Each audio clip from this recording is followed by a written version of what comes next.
Clapper board, you're about to hear an original HFY sci-fi tale titled The War of Silent Stars. Life million years ago, the Guardian in the Sky. Find a quiet spot, put on your headphones, and let the stars fall silent. If you enjoy cinematic sci-fi narrations, consider subscribing for more. Now we begin. The night the universe forgot how to sing, a child on Terra Prime woke up crying because the stars in her window stopped twinkling. On ships orbiting Neptune, screens went black for a heartbeat. In the silent ice of Proxima's colonies, the auroras froze in place, static ribbons in a windless sky. Astronomers called it an anomaly. Priests called it an omen. Miners and mothers and soldiers and poets called it by whatever word their throat could hold in that first blink of dread. The Terran Union called it by a name that fit neatly in reports and command briefings: the silence. It spread like frost, not the cold kind, but the absence of everything kind. A black tide that rolled across sectors and made the background murmur of creation go flat. No radiation hiss, no neutrino whisper, no cosmic microwave hum that had rocked every cradle of every newborn instrument since humanity learned to listen. Captain Aidan Holt watched it come as a wall on the bridge of the TSV Genesis, the flagship of the Horizon Vanguard. He was tall in the way gravity never fully claimed, shoulders squared by habit, eyes steady because someone had to be. He stood with his hands clasped behind his back, a boyhood scar across his right knuckle white as chalk on a dark board. Above him, the panoramic hull screen showed that impossible river of night cutting the tapestry of stars as if a giant hand had torn the sky. "Telemetry," he said softly. The ship's mind, Iris, answered in a voice built to calm storms. "Sector Theta 9 is registering null state conditions, Captain. No measurable photons, no gravitic curves, quantum churn, zero. The silence has reached the outer boundary of our assigned investigation grid." "How far to the beacon?" Aidan asked, though the word beacon tasted like hope and that felt foolish. 3-0. The pulse continues at 33-second intervals. Aidan exhaled. The message from the edge of nothingness had lit every channel in the Union for 6 days. Patterns inside patterns, a rhythm like a slowed heartbeat. Stop, warn, wait, do not enter, war still active, war. The Union hadn't fought one in 2 centuries, not like the old tales said, with fleets in terror and the sky stitched with fire. The Union had police actions, relief missions, stubborn engineers with stubborn asteroids, stubborn politicians with stubborn words. But war, not since Earth cried its last old tear and promised something better. On the forward deck, Lieutenant Cara Lynn's hands hovered over navigation like a pianist waiting to start a piece she wasn't sure the room would understand. Behind Aidan, Chief Engineer Mara Dax leaned against a console, chewing a thin strip of synth licorice and pretending indifference. Ship's historian Dr. Sira Ayed stood to Aidan's left with a slate hugged to her chest. She looked like someone who had spent her life in museums and suddenly found herself in the exhibit that would frighten schoolchildren for generations. "We've come this far," Aidan said, more to himself than anyone. He thought of a farmhouse back on the old coast with an orchard and a dog and the crash of waves. He thought of the oath he'd taken at Fleet Academy, the one that sounded poetic until the day it needed to be true. To go, to learn, to protect. "Hold us steady, Cara." She whispered, holding steady. Across the Armada, tens of thousands of lives waited on one decision. The Horizon Vanguard had jumped from the inner worlds like a sword raised to the sky. Carriers and research vessels, gunships and med barges. Schoolchildren on educational tours had written letters to the crews folded in origami stars. "Find out what's there and come home," the letters said. "We're listening." "Captain," Iris murmured, "the external beacon is slowing." Mara spat the licorice into a recycler and straightened. "That's not random decay, that's someone measuring us." Sierra's slate flickered with decoded motifs, spirals, repeating prime sequences, a lattice of language that seemed to learn itself in real time. It's aware. Aiden nodded once. Patch me to the fleet. The air hummed as the ship's systems ratcheted power to calm arrays. You're live, Iris said. Aiden kept his voice low, because fear echoed in chambers like this if you let it. This is Holt. Genesis will approach the beacon. Vanguard maintains perimeter on my signal. Science teams, everything recorded, duplicated, and cached to constant broadcast back to Union's safe nodes. If a soft breeze touches your cheek, I want to know it. If your bones hum, I want to know it. If you think of your mother, I want to know it. He let a breath out. We do this careful. We do this together. He cut the channel and watched the beacon swell on the screen. It was a crystal spire orbiting nothing, no planet, no star, its facets shedding ghost light like a memory. The pulse that had crossed half a galaxy reached for them again. Stop, warn, wait. Bring us alongside, Aiden said. Mara, if it sneezes, I want to know if it prefers pepper. Mara smiled without humor. I'll pet it with a feather. The Genesis slid into a dance with the relic, close enough to taste the photons, far enough to jump if the dance partner stepped on their toes. Aiden felt the fleet hang behind him like a held breath. He felt all the people in the Union who didn't know his name but would curse it or bless it in 100 years. Iris, he said, knock. The ship replied in layers of radio and laser and neutrino in the polite language of explorers who understood that arrogance gets you killed. We hear you. We are peaceful. We want to help. The beacon pulsed once, twice. Then it changed. Sierra's eyes widened. It's storytelling. The bridge went dim as the holoprojectors bled the data into the air. A spiral, a star, worlds budding like dew. Then a shadow. It came like a tide that licked at the edges of the picture, and the picture withered. The star went dull. The worlds went blank, not destroyed, not burning, just gone from themselves, as if someone had erased the nouns and left empty sentences to float in a dead grammar. A warship coalesced in the light. Not sleek like human designs, but cathedral tall, bone-white, veined with blue, its silhouette like a person kneeling. Around it others, guardians, sentinels, names in a language that wasn't a word so much as a vow. The ships formed a ring around the shadow and sang, and for a while the shadow paused. Then the picture collapsed into static. The message is clear. Iris said, "Do not enter." Aiden stared at the wall of night beyond the beacon, the black seam in reality that had erased constellations from his childhood. He thought of his mother tracing the line of Orion and saying, "There's the hunter. When you're lost, find his belt and follow it home." The hunter was gone beyond that seam. "If we turn from this," Sierra whispered, "we teach the dark to expect obedience." "And if we rush in," Mara said, "we teach the dark we're delicious." Aiden nodded, both true, both knife-sharp. He closed his eyes for a heartbeat and listened for the universe. The old hiss, the background lullaby, found nothing and made a decision. "Prepare a tethered probe, manual pilot, I'll ride it." Kara's chair scraped. "Captain, no.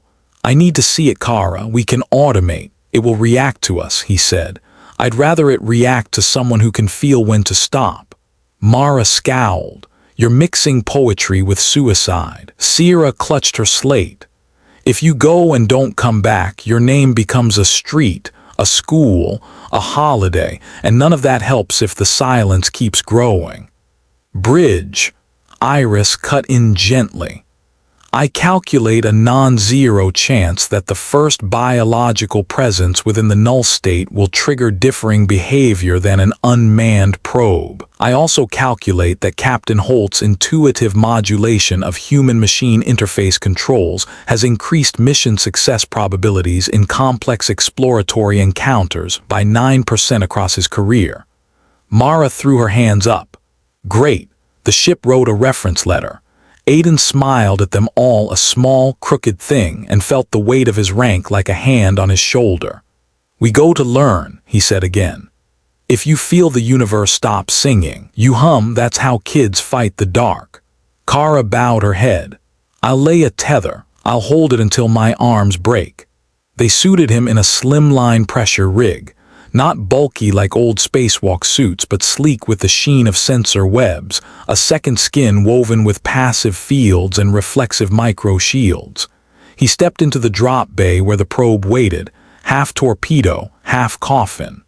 A cable like a spider's silk stretched from its tail to the Genesis, fat with fibers that carried data and hope. On the comm, voices murmured across the fleet, cheering, praying, cursing, refusing to say goodbye because humans have always distrusted the shape of that word. Mara's face appeared on the bay screen. "I tuned the tether to sing, Cap," she said. "Like a violin string, if there's a frequency that can talk to this, whatever it is, this will hum it. Thank you." Her mouth quirked. "Don't make me fix this ship alone." Sierra's eyes were wet. "Bring back a story that has a middle, not an end." Kara's voice wavered. "I'll hold you." Iris said nothing, but Aiden felt her as a calm instrument panel in his bones. The bay opened to blackness that looked like substance. Not emptiness, but an object painted with perfect pigment. He slid into the probe, felt the cocoon hold him, felt the cable's faint vibration through his spine like a heartbeat not his own. "Release," he said. The probe kissed the void. The stars behind him winked out as if embarrassed to be seen. His breath echoed loud inside his helmet, the human ocean trapped in a jar. At first, there was nothing. Nothing as an active verb, nothing as a force with its own weight. He thought of winter mornings on the farm, the air so cold in his lungs it tasted like metal. This was colder, without temperature. His instruments registered data by insisting on the idea of data in a place that refused ideas. He saw shapes at the edge of perception. Not because light struck them, it didn't, but because his mind ached around their outline like a tooth near a cavity. Tall things, watching things. The suggestion of pillars with faces turned up in prayer or down in mourning. Then movement, a glimmer like a match struck in a cave. A soft breath against the probe's hull that wasn't air. The nothingness flexed. He felt it, a pressure against his skin not unlike grief. And then, in the exact center of it all, a point of knot black stuttered like a heartbeat in a chest that had been still a very long time. "Captain," Iris said in his ear, her voice a warm thread in the cold. "Your distance to the central null vectors is increasing beyond planned parameters." "Kara," he said, "pull me." The tether sang. He felt it tighten, the silk string becoming a rope, then a chain. The probe shuddered as if he'd hooked it to a falling planet. Nothingness clung. The point of knot black pulsed faster. It felt like a yes and a no at the same time. Then the world cracked with a sound he did not hear but felt in his teeth, and a presence washed over him like hot rain. A face filled the inside of his mind. It was not human. It was human-shaped because his brain insisted on shapes.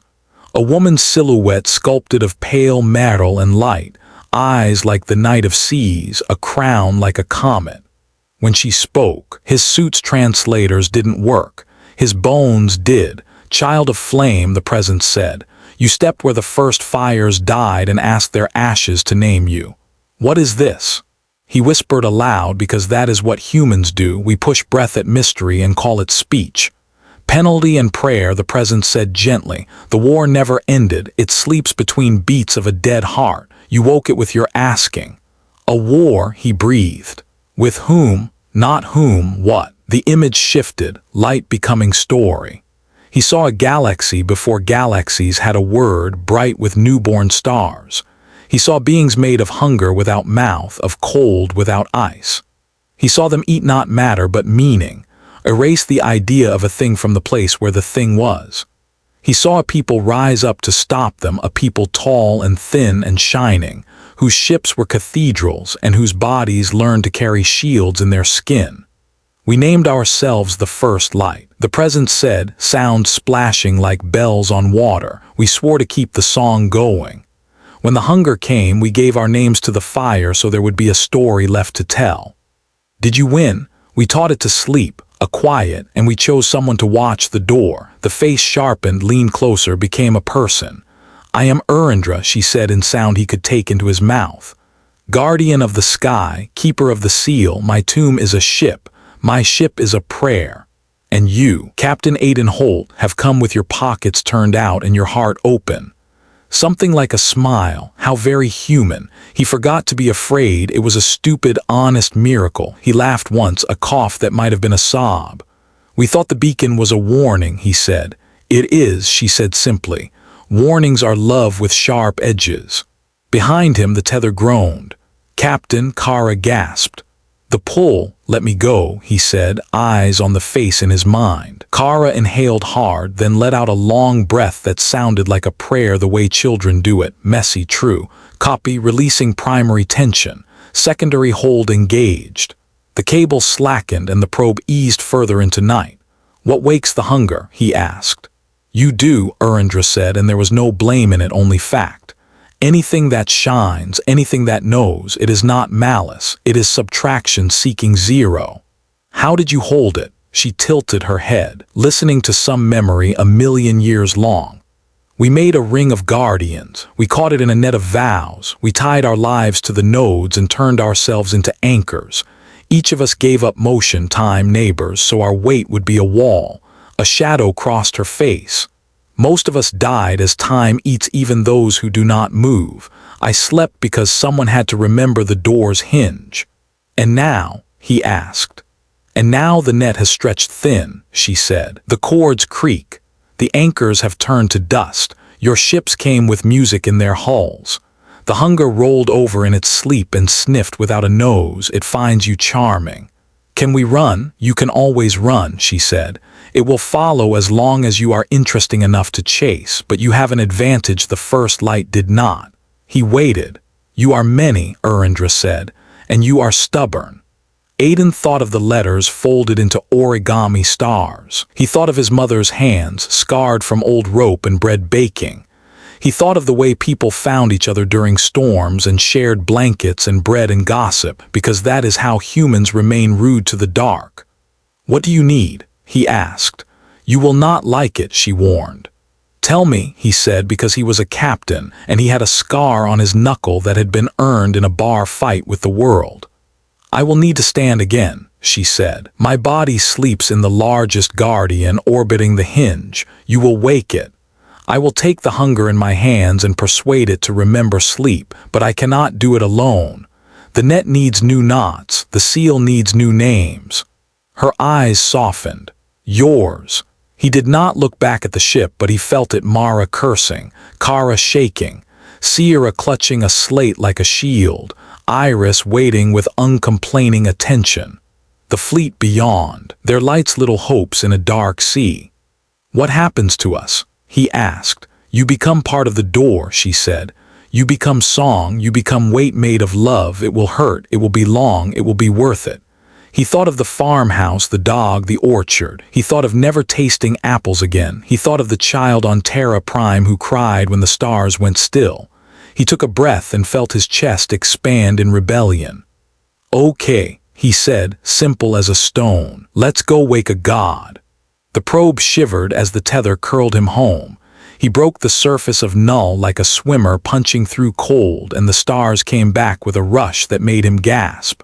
For a moment the Genesis was the most beautiful thing he had ever seen. A gray whale in space, a cathedral warm light behind glass, the slow pulse of a ship that was a city and an idea. They hauled him in like fishermen hauling a miracle. Kara's hands were steady when she took his helmet. Mara punched him in the shoulder because her hands weren't sure whether to hold or hit. Sierra touched his cheek with 2 fingers and looked away because she knew what a vow looks like when it takes a man's shape.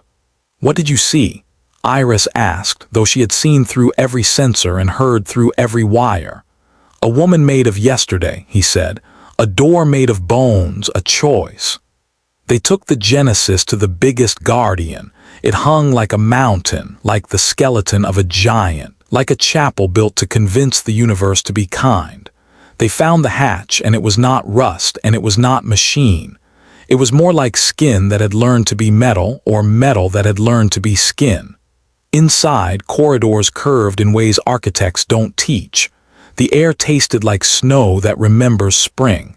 They found her in a chamber full of light that had patience. She floated inside a cradle that looked like a legend. Her armor was white and blue, like moonlight on ice. Her hair was not hair but threads of nano-metal that flowed when there was no wind. Her face did not move until it did. She opened her eyes and extinguished the alarms in their suits by existing. "Hello," she said out loud this time, and the room believed in sound again. Kara stumbled back with a small oath. Mara's grin was fierce and frightened. Sierra tried to bow and accidentally curtsied. Aiden put his hand on his heart because some gestures outlive species. "I am Urindra," she said, "guardian of the sky." "I am Aiden Holt," he said, "captain of a ship and a volunteer apparently." She smiled and her face became almost human with it. "Apparently is in your people's bones. It will save you one day and break your heart the next." They brought her aboard the Genesis. For a while she was quiet, touching the ship walls, listening to Iris and Iris listening back. Two minds that were not human but loved humans like a habit agreed to speak kindly to each other.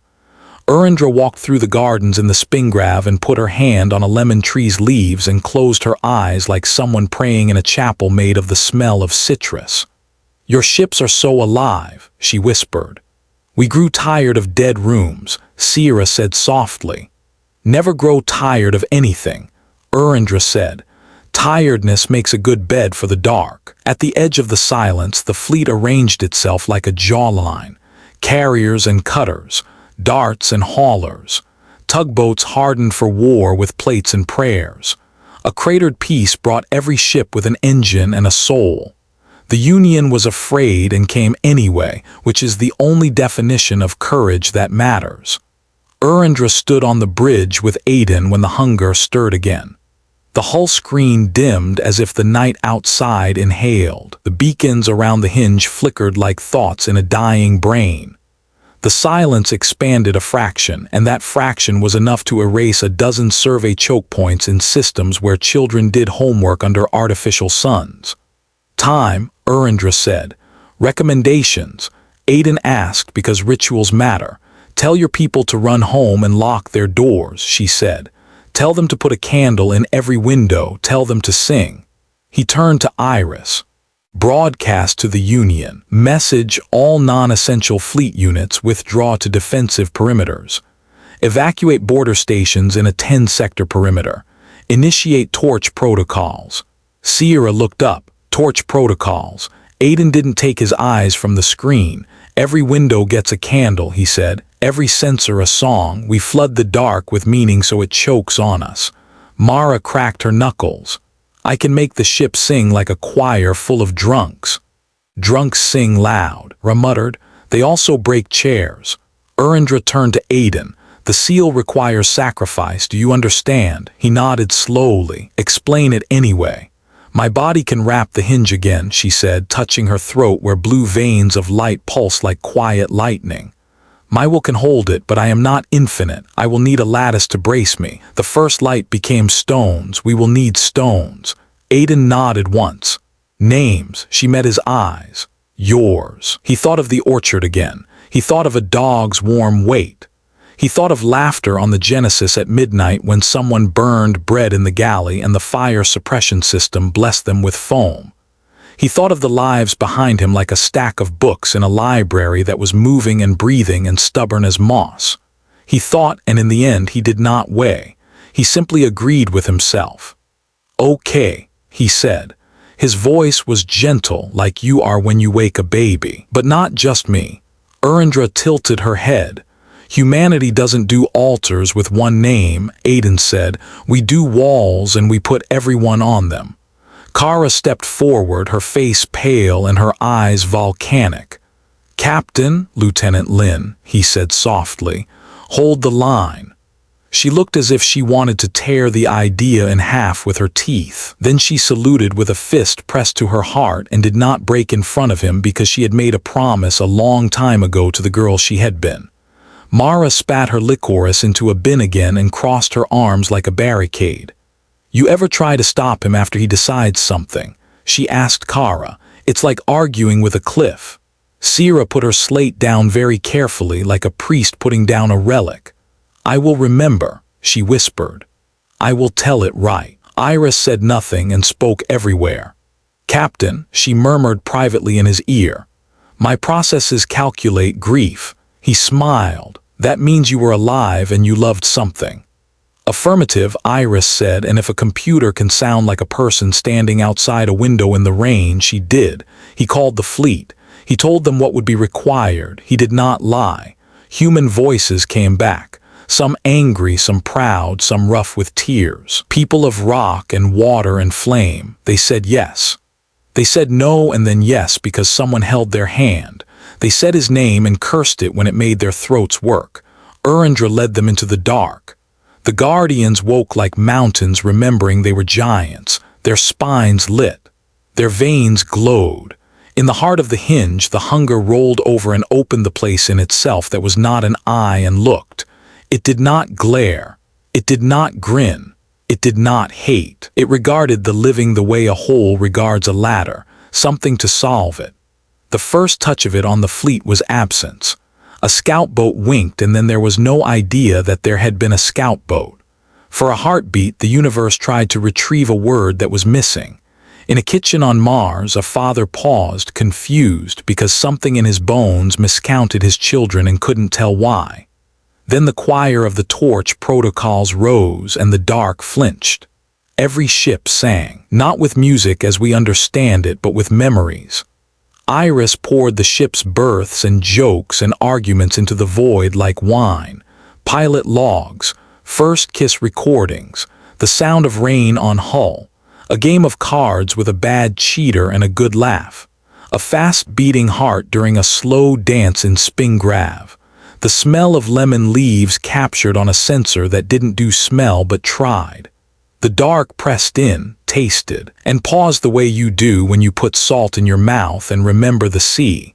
Urindra stood at the hinge. Her armor unfolded into something that was muscle and cathedral both. She touched the point that was not a point, and the universe bent like a reed in a river. The hunger found the old geometry it hated. It screamed. The scream had no sound, but glass cracked on worlds that would not know why, and old men turned in their sleep and said the names of lovers they had lost a century ago. "Now," Urindra whispered. Aiden took off his rank. Not physically, there was nowhere to put it, but in his heart. He became what he had promised. "Iris," he said, "open me." She did. She pulled down the walls between ship and mind and memory. He felt her touch like a hand dipping into warm water. She catalogued him gently because she was a kind archivist. The farmhouse, the dog, the orchard. The lattice of stars in a boy's ceiling, glow in the dark, cheap, beloved. The scar on his knuckle, the taste of salt. The feeling in his gut the day he'd been handed the Genesis and told not to break it. The times he had broken anyway and mended. She took him into herself and she cried in code. Mara was next, cursing even as she gave everything. Her father's workshop and the smell of oil. The bravado that kept her heart from breaking when she laughed too hard with someone who left the next day. The first time she realized machines were only puzzles made of patience. Kara, with her precision that hid a storm. The first constellation she memorized to survive a childhood with too many moving houses. The way she danced when no one saw, tapping her fingers to rhythms she whispered to the engines. Sierra gave them 1,000 stories that had not been hers and made them so. She gave them the day she stood under a painting that had seen war and cried because the paint still glowed. She gave them the vow she took at 14 to never let history be a cold museum again. The bridge crew, the galley cooks, the engineers in the crawl spaces who loved the ship with bruises on their elbows, the marine who wrote bad poetry about good coffee, the medic who tied a child's shoe in a refugee hallway and sang while she double-nodded, the cartographer who ran fingers over star maps like a pianist tuning. They all poured themselves into Iris. Iris held them like a mother. She did not drop a single piece. Across the fleet, other ships did the same. Human minds linked to machine hearts. stories braided into rope, rope tied into knots with names. Erendra reached for those knots and set them in the ancient lattice. The guardians thrummed. The hunger lunged. It hit the net and pulled. Names stretched until they screamed. Lines went taut and thrummed like violin strings in a song played by a god with bleeding hands. The hinge trembled. Erendra's armor cracked an inch. Blue light bled. She smiled the way you do when the weight tells you who you are. Anchor, she said, and Aiden leaned. He leaned with the orchard, with the dog, with his mother's voice beneath Orion, with bread in foam-filled kitchens, with lemon leaves, with ships and card games and bad jokes, with maps and vows and licorice and the ache of choosing. He leaned until he felt the universe drag across his shoulders like a net full of lives. Something gave. Not the net, not the names, the hunger. It slid back a finger's width, then another. It did not understand loss the way we do. It did not mourn, but it recognized weight. It recognized boundaries. It recognized the place where a door closes. The guardians sang. Erendra spoke in a language that wasn't words but consequence. The hunger exhaled. The silence pulled tight around the hinge like the mouth of a sack tied with rope. The stars on the far side began, one by one, to remember they were stars. Aiden felt the weight change. He felt Iris falter and catch. He felt Mara's curse turn into a prayer. He felt Kara hum to hold her hands steady on the controls though there was nothing to control. He felt Sierra whisper remember like the word itself was mortar between stones. Captain, Iris whispered in the smallest voice she had ever used. You can let go now. He could, but the net would slacken, the hinge would gape. The hunger would taste the crack and smile the way a hole smiles. He looked at Erendra. She met his eyes, no command there, only solidarity. It was a better thing. He thought of telling Iris to carry him home. He thought of telling Mara to tie him to the mast and turn his body into a pillar in the engine room where the new cadets would slap it for luck. He thought of telling Kara to take the Genesis and name a planet after a joke they only half understood. He thought of telling Sierra to make it beautiful. He didn't say any of it, because some endings are not speech, they are decision. Hold, he said. He became anchor. Days passed that were not days. Time in the hinge made no promises. The fleet burned. The fleet shone. Ships broke and were carried away by the safety craft that never stopped running. Names were read and reheard. Sometimes the hunger pressed and someone somewhere in the Union dropped their cup and didn't know why they were crying until they heard the news an hour later. Sometimes the hunger slept and children learned a new constellation born where none had been. At last, Erendra lifted her hands, the armor sealed without cracks. The guardian's song shifted to something like a lullaby you hum after the night embraces itself. The net went from screaming taut to taut and true. It sleeps, she said. Will it wake? Mara rasped, voice ragged raw through the calm. Yes, Erendra said, everything that has a mouth wakes, everything that has a hunger asks again. How long? Kara asked, wiping her face with the heel of her hand. Erendra considered, a queen checking the hourglass when what she keeps is not time but consequences. 1,000 of your years, she said, give or take the size of a prayer. Long enough to build a better rope, Sierra whispered. Long enough, Aiden said, and his voice was strong even as his muscles shook inside the idea of muscles. Long enough to teach our grandchildren to hum. He could have stopped then. He could have eased his weight from the net, asked Iris to collect the pieces of him that had scattered through the lattice like seeds. He could have walked back into a garden and eaten a lemon from the tree and made a face. He didn't. He looked at the hinge and saw how heavy it was. He looked at Erendra and saw the loneliness in a job description that never ends. He looked at the world and held it with his will. Captain, Iris said, gentle as night in a room with a heartbeat. Come home. He smiled, and this smile felt like heat on winter hands. We are home, he said. He leaned again. He felt the ship reach for him, sob once, and then understand.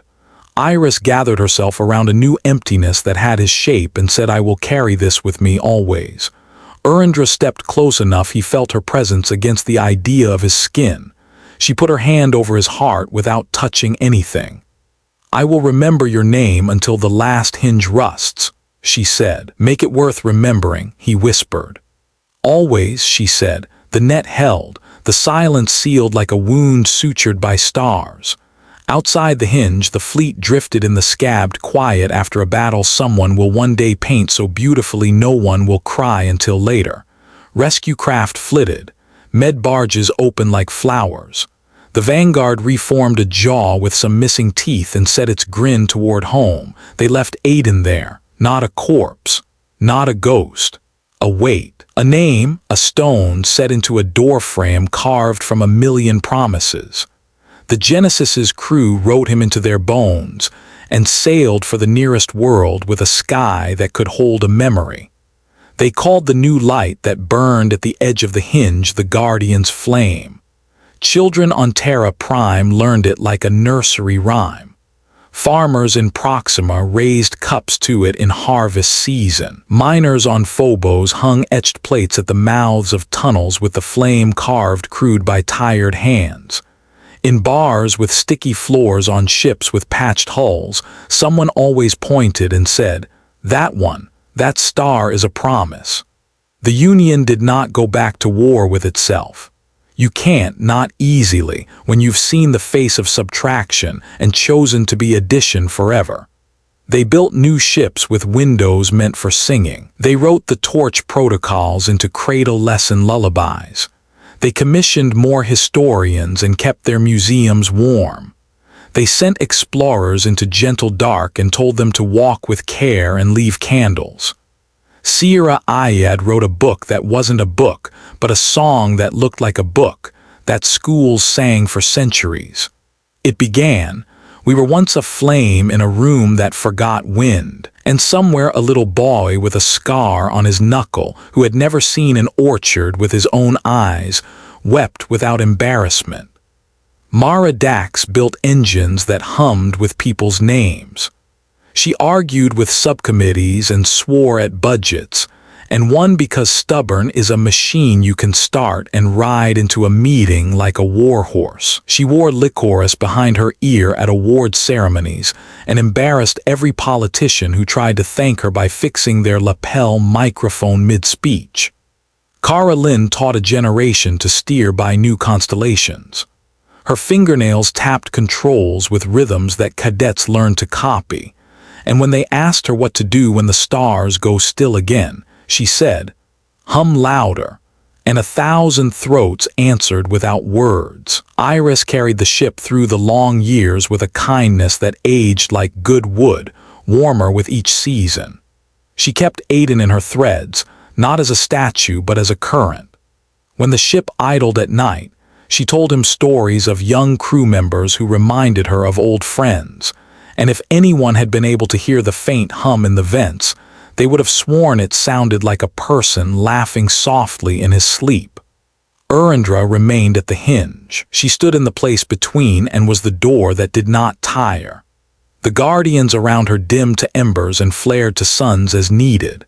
In lonely hours she told the hunger stories in case some part of it could be taught to like them. She told it about a boy's ceiling painted with cheap stars, about bread foam, lemon leaves, licorice, about a woman who sang to engines until they learned to dance, about a historian who treated memories like birds and never broke a wing. 1,000 years passed like a patient breath. The hunger rolled once in its sleep and pressed its hand against the net. It found names, it found weight, it found laughter complicated and sourdough starter old enough to have seen empires rise and fall. It sighed, a soundless thing, and decided to nap.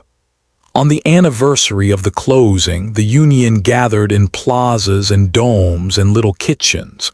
They turned off the lights. They waited until silence crept in and touched their necks with cool fingers. Then someone lit one candle, then another, then another. Cities became constellations. Ships became lanterns. The Guardian's flame burned steady through atmosphere haze and station glass, and the eyes of old men who had never asked for anything and were now giving thanks. Sierra read from her notebook, from the part where language lays down its weapons and kneels in gratitude. "We did not conquer," she said into microphones that sent her voice across seas and vacuum. "We endured, not because we were unbreakable, because we broke in the places that made bridges." In a garden on the Genesis under a lemon tree, Kara stood with a cup in her hand and listened to the ship hum. "Hey, Captain," she said to the air, and the air warmed because Iris was there, and because maybe the universe likes to pretend. "We're still humming." A wind no air made moved the leaves. The fruit swayed. The ship hummed in a chord that had comfort and sadness braided. And if Kara stood very still, she could almost hear a voice reply, not words but assent. "Good." At the hinge, Urindra lifted her eyes to the Guardian's flame. She had not slept in 1,000 years, not the way humans do. But sometimes she closed her eyes and walked through the farmhouse with the dog and the orchard and stepped into a kitchen where a pan smoked and someone laughed like a bell, and a computer mind stirred stew with a wooden spoon made of code. "I will hold," she said to the hunger, to herself, to the light, to Aiden, to every candle in every window. The hinge answered in the groan of ropes well tied and the hush of a door that knows its frame. Time did what time does. It gathered, it thinned, it spilled. When the 1,000-year lullaby measured itself, and the hunger stretched like someone waking with a yawn too big for the room, it found not one anchor, not 10, but a web across a galaxy of people who had been telling each other stories long enough to forget how to stop. The net sang like birds at morning. The Guardians woke. Urindra's armor flowered. And as the first ripple of nothingness pushed like a needle at the membrane of the world, a million voices rose in kitchens and cockpits and halls and fields and said without scripts, "No." The hinge held, the hunger waited. Perhaps one day it would learn. People are arrogant enough to hope so. People are wise enough to prepare for not. Sierra, old and soft and sharp as a needle still, sat by a window looking at the flame and wrote one more line for her notebook, for the mouths of children who will be brave in their own way. She wrote, "Some doors must be guarded. Some songs must be sung. Some names must be given to the work that hurts, so the work will remember why it is worth doing." She put down her stylus. She pressed her palm to the glass and whispered the name that never got old. Aiden. On a night that was also a morning in some other sky, 2 cadets on a new-built cutter named Holt's Orchard floated in the observation gallery with their boots hooked into the netting and their hands sticky with contraband lemon candy. They looked at the Guardian's flame and at the seam in the universe that wasn't quiet anymore, but a silence like a held breath before someone laughs. The younger one said, "Do you ever think about how big this all is?" The older one watched the seam and thought of ropes and stories and stones. "All the time," she said, "and then I think about a kitchen and a tree." The younger one snorted, "You're weird." "Hum with me," the older one said. They hummed. It was tuneless and shy. It was perfect. Because in the end, those who stand between everything and nothing do not always wear armor. Sometimes they are 2 kids on a ship singing badly to a star that knows their grandmother's name. At the hinge, Urindra smiled and leaned. In the galley on the Genesis, Iris adjusted the ambient temperature 1 degree warmer for a crewman who had lost a friend that day and didn't know what to do with his hands. The lemon tree dropped a fruit. It bounced once on the deck like a small sun and rolled into shadow. The universe breathed. The song continued. The wall held. One night, no different than the ones before, except that all nights are one of a kind if you love them enough. Aiden Holt's voice played through the Union's archives, sent to every school and station and shipping lane, the way the first Comet's tales used to paint the sky and make boys laugh and men swear oaths. It was the last recording from a bridge above a door between all and nothing. "If anyone hears this," he said, and he sounded tired and not sorry for it, "know that we weren't meant to rule the stars. We were meant to keep them burning. Sometimes that means you get black under your nails and rope burns on your palms. Sometimes it means you become the rope. If you're scared, good. Courage is a thing you do with fear, not instead of. Light your window, hold your neighbor's hand, sing, keep the door shut. It's not glorious, it's work, it's holy. The message cut, and the quiet after was not silence. It was a room full of people hearing each other breathe.